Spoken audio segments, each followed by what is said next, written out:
Bonsoir, mesdames et messieurs, amis internautes de Canal Ivoire. Nous sommes très heureux de nous tenir en votre compagnie. Aujourd'hui, nous allons parler d'un leader de la société civile, quelqu'un qui a fait parler de lui ces derniers temps. Il s'agit du docteur Boga Sako. Le docteur Boga Sako, il est le président de la Fédération ivoirienne des droits de l'homme et des peuples, en abrégé FIDOP. Il était aussi en exil, donc il faisait partie de ce qu'on avait qualifié à l'époque des pro-babou, qui étaient recherchés, poursuivis. Donc il était en exil. Après 10 années passées loin de sa terre natale, Boga Sako est rentré en Côte d'Ivoire peu après le retour de Laurent Gbagbo. Alors le thème que j'ai donné, le titre que j'ai donné à cette intervention, c'est Boga Sako est-il rejoint par le syndrome AFI? Et comme je l'ai dit, Boga Sako faisait partie de ceux qui se faisaient appeler à l'époque les pro-babou. Je pense qu'il ne peut pas nier cette appellation parce qu'il était en exil. Donc s'il a été en exil, c'est parce qu'il pense qu'à l'époque, il a eu des positions qui étaient des positions hostiles à l'actuel pouvoir. Alors, depuis son retour, l'attitude de ce natif du Lodibois inquiète beaucoup de personnes et sur la toile, ça défraie la chronique. Il faut rappeler que l'une de ses actions les plus remarquables, c'est sa démission de la plateforme politique Ensemble pour la démocratie et la souveraineté, en abrégé EDS. Alors, Boga Sako avait tenu une conférence de presse où il a annoncé sa démission de cette plateforme. Donc, je pense que pour un leader de la société civile, surtout dans le secteur des droits de l'homme, ça pouvait se comprendre, Et peut-être c'est sa présence là-bas qui n'a pas été bien comprise. Aujourd'hui, il en sort. Pourquoi? Personne ne sait. Il fait aussi des sorties. D'abord, je vais d'abord m'atteler sur un truc. Vous savez que la crise que la Côte d'Ivoire a vécue, surtout les militants du FPI, sinon les pro-FPI, ce qu'ils ont vécu à l'époque, ce n'est pas facile. Parce qu'il fallait être un homme comme Gbagbo, il fallait être un homme, un leader charismatique pour dire que pour mes convictions, je suis prêt à mourir. C'est pas tout le monde qui peut le faire. Donc vous voyez, c'est ce qui pourrait expliquer aujourd'hui même l'attitude de plusieurs, comme Afin Descent, comme celui dont nous sommes en train de parler, Boga Sako. Voilà, ce n'est pas du tout facile parce que l'exil, c'est difficile. Donc souvent, c'est dans ces situations que les gens commencent à vous faire des propositions. Voilà, on vous appelle pour faire des propositions. Il ne faut pas oublier que dès son retour en Côte d'Ivoire, M. Boga Sako a été entendu par la justice ivoirienne. Bon, aucune information n'est sortie de cette entrevue. Voilà, on ne sait pas de quoi ils ont parlé, qu'est-ce qui lui a été reproché, qu'est-ce qui lui a été dit, personne.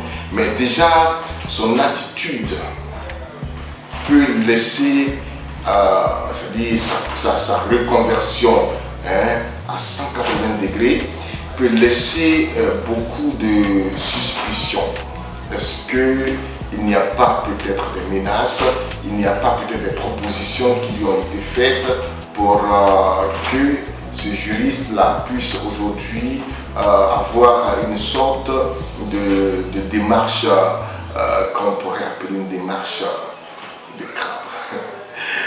Alors, de quoi est-ce qu'il s'agit? Vous savez, le jour de son arrivée à l'aéroport, j'ai vu la vidéo de son arrivée et moi, ça m'a laissé un peu réfléchir. Boga Sako voulait rentrer en Côte d'Ivoire en triomphe. Or, quand on regarde cette vidéo, pour nous qui sommes un peu des spécialistes dans ce domaine, on comprend. Un jour, j'ai été à une assemblée générale d'une organisation qui m'avait invité pour la couverture et j'ai vu des personnes à cette assemblée générale. Et quand tu regardes ces personnes qui étaient à cette assemblée générale, tu comprends bien que ces personnes n'avaient rien à voir avec la vision même de l'organisation. Ce n'étaient pas des membres fondateurs, mais ils étaient là pour grossir le nombre. Et vous voyez, aujourd'hui en politique, même les gens l'utilisent beaucoup. Vous voyez, quand Kone Katina et Damana Pika sont rentrés d'exil, on a vu la spontanéité avec laquelle les Ivoiriens, tous enthousiasmés, sont allés à l'aéroport les accueillir. C'était une belle fête. Je ne vais même pas parler de celle du président Laurent Gbagbo parce que là c'est phénoménal. Mais Boga Sako, on voyait des jeunes voilà, à l'aéroport en train de chanter. J'ai retenu cette chanson. Respecter l'arrivée de Boga. Ça, c'est pas ça. Vous avez l'impression, vous pouvez facilement savoir que ceux-là qui étaient en train de chanter n'avaient rien à voir avec l'organisation de Boga. C'est des personnes qu'on a certainement payées pour venir l'accueillir. Je n'ai pas les preuves, je le dis comme ça, pour venir l'accueillir, pour marquer un peu cette arrivée qui pourrait peut-être, qui aurait pu passer inaperçue. Alors, il n'a pas voulu rentrer en Côte d'Ivoire de façon inaperçue. Mais encore, il rentre en Côte d'Ivoire et voici ce qu'il fait. Il va rendre visite à Simone et Gbagbo. Et jusqu'à ce jour, peut-être si je me trompe, mais je n'ai pas connaissance qu'il est même allé saluer le père. Qu'est-ce que cela pourrait insinuer? Aller rencontrer la première dame, l'ex-première dame, dans un contexte où le président de Gbagbo était déjà rentré. On a eu vent d'une question de divorce entre l'ancien chef de l'État et son épouse. Il y a eu aussi des informations de ce qui se serait passé à l'aéroport. Et puis voilà, lui vient, il va saluer la première dame. Une façon de lui faire allégeance, mais aussi ça laisse un peu croire. C'est pourquoi j'ai dit piqué par le virus Afi, parce que là, la dernière fois on voit Afi qui appelle la première dame à le rejoindre. Est-ce que Boga Sako, qui est au courant de cette situation de divorce, ou bien voilà, donc il est en train de chercher à peut-être se rallier à Simone et Gbagbo, qui pense peut-être que l'époux n'en a plus besoin, même au plan politique. Je ne comprends pas. Et là encore, il est invité à une cérémonie de la première dame à peau noire et M. Boga Sako fait une déclaration que je vais vous lire. Cette déclaration m'a tellement laissé beaucoup de questions. Il dit: les noms de mariage sont à la fois avantages et inconvénients. Et il dit, il n'en dira pas plus. Les noms de mariage sont à la fois avantages et inconvénients. Dans un discours où il était en train d'ascenser la première dame, et lui dit, les noms de mariage sont à la fois avantages et inconvénients. Est-ce qu'il est en train de dire ici que cette femme qu'il était en train d'ascenser, c'est une femme qui est une femme de valeur selon lui, selon moi aussi, mais cette femme a eu le malheur de se faire appeler Gbagbo. Et quelques jours après, M. Boga Sako annonce sa démission de l'EDS. Sans oublier cette phrase où il parle de l'amour de la Côte d'Ivoire. Il invite les Ivoiriens à aimer plus la Côte d'Ivoire que les hommes politiques. Est-ce que M. Boga Sako serait déçu quelque part dans sa démarche, sinon dans son statut, dans son ancien statut de pro-Gbagbo? Est-ce qu'il serait déçu? L'amour de la Côte d'Ivoire. Mais l'amour de la Côte d'Ivoire, qu'est-ce que ça veut dire? Voyez que ceux qui ont pris les armes contre le pays en 2002, ils vous diront qu'ils l'ont fait pour l'amour de la Côte d'Ivoire, pour que les droits de l'homme soient respectés, pour que la liberté soit respectée et que l'égalité puisse être établie. C'est pour l'amour de la Côte d'Ivoire.